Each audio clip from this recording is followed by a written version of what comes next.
Good evening, and welcome to News in Depth. I am Rameshi Jairam with the news in detail. Thank you for joining us. First up, Chief Justice upholds no confidence motion, elections looming. Here's Royston Drakes with our top story. Chief Justice Roxanne George Wiltshire today said that the no-confidence motion was validly carried in the National Assembly. The Chief Justice said the court cannot set aside or nullify a ruling that was validly made in accordance with the provisions made in Article 1066 of the Constitution. Nor can it stay the enforcement of a resolution validly declared in accordance with the same provision of the Constitution. Such is prohibited, as is held in a number of cases, for example, the Attorney General and Trotman and Granger. While a court can intervene to inquire what has occurred in the National Assembly, this can only be done if the National Assembly acted unconstitutionally. This is not the case here. So therefore, the ruling of the Speaker that the no confidence motion debated in the National Assembly on December 21st, 2018 was carried by a vote of a majority of all the elected members of the National Assembly is thus lawful and valid, being in accordance with the requirements of Article 106 of Article 6 of the Constitution. The Chief Justice also ruled that 33 and not 34 is the majority of the 65 elected members of the National Assembly. In our 65-member National Assembly, therefore, a majority of all elected members of the National Assembly, in accordance with the principle of one over all rivals combined, is 33 members. This is so since the maximum number of potential opposers can only be 32. A majority of those members present and voting may vary. If 45 members are present and voting, a majority of those members present and voting is 23. If 55 members are present and voting, a majority of those members present and voting is 58. If all 65 members are present and voting, a majority of those members present and voting is 33. If all 65 members are present, a majority of all elected members of the National Assembly is 33. Therefore, in the case of a requirement for a majority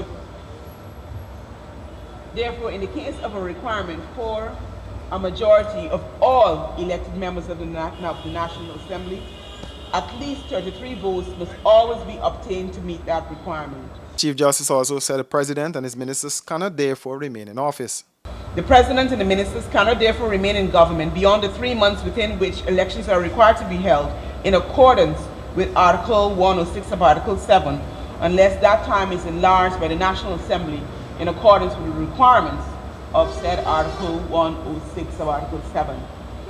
Owing to my findings above, the other questions raised by the applicant are rendered moot. Attorney General Basil Williams said his government will appeal the Chief Justice's ruling all the way to the Caribbean Court of Justice. Bandits attempt to break into teen businessman's home. Here are the details. It was the home of 50-year-old Shamir Abraham of Block 14 Village that the bandits attempted to break into this morning. Abraham reported to this newscast that he was sleeping when he heard loud bangs on his front door and quickly alerted his neighbor. So when I watch through the glass there, just with the door frame at the top, we see somebody head like dark here, you know? And then we see the door start to pop already, the lock start to pop already. So time was short. But then we can't escape because I take chance. Me with the guy in the back and thing, you know? And then when we shout and same time he watching the window, and then they tell me, so look, the guy run out.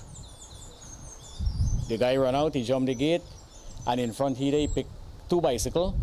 He ride one and he tow one and then gone at the end there. And then when we put on, in that process of time, we put on the 3 big light here. So you can see from that end to that end.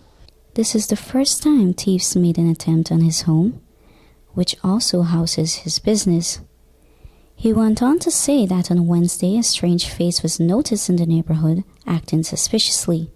Persons in the neighborhood were able to take pictures of that person, and Abraham said one of the men who was at his front door fit the same description. Somebody shouted at him and asked what he's doing. He said, he's looking for something in the yard, like his sunshade fall or something. But I know that was like, you know. And the guy who jumped here, when he picked the bicycle and me go there and me watch, he kind of fit that description. Same description. Same height, same black hair, and me look at the glass there. Same, like me, you know what?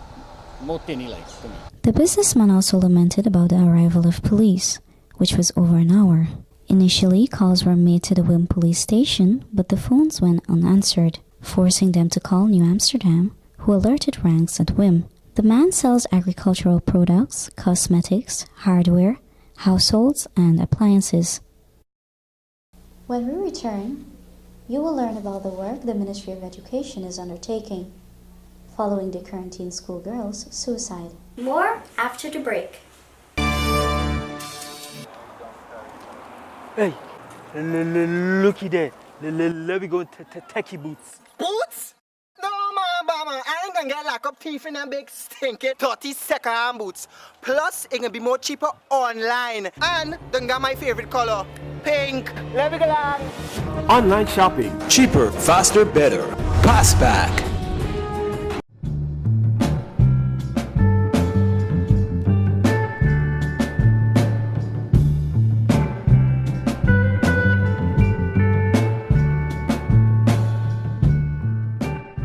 Caribbean rice, from the lush rice fields of Guyana, straight to your home.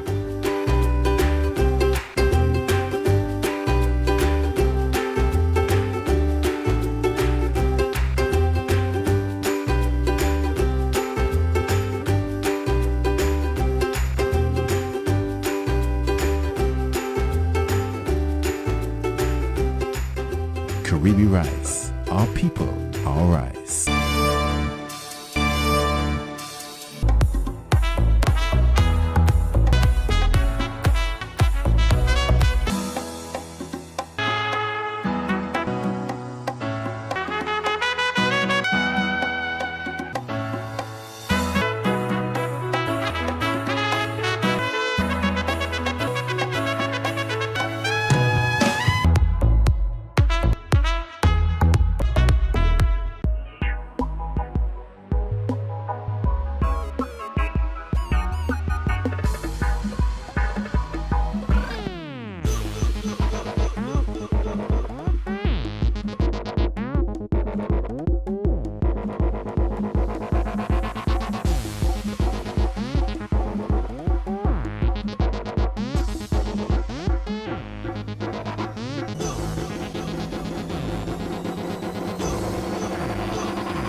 Stag, a man's beer. Welcome back. A fourth former of Quarantine Comprehensive High tragically took her life. Here is that story. Earlier today, the Mobile Psychosocial Unit from Georgetown visited the Quarantine Comprehensive High in Port Morant after a female student who of the institution took her life at her Blackbush Polder home on January 18th. The team was accompanied by the Regional Education Officer and welfare officers to conduct a needs assessment for students and help them to understand and develop better coping methods to deal with personal challenges.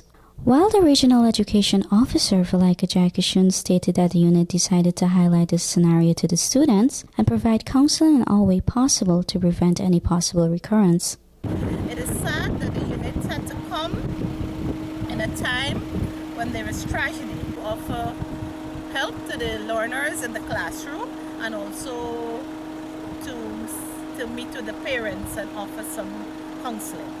The Chief Schools Education Officer, Gillian Vipehouse, noted that this initiative was launched by the Ministry of Education to provide counseling to students and address behavioral patterns in schools. Our psychosocial unit will provide services to our children because in many cases our children cannot reach the services. So with this unit we will take our services to them.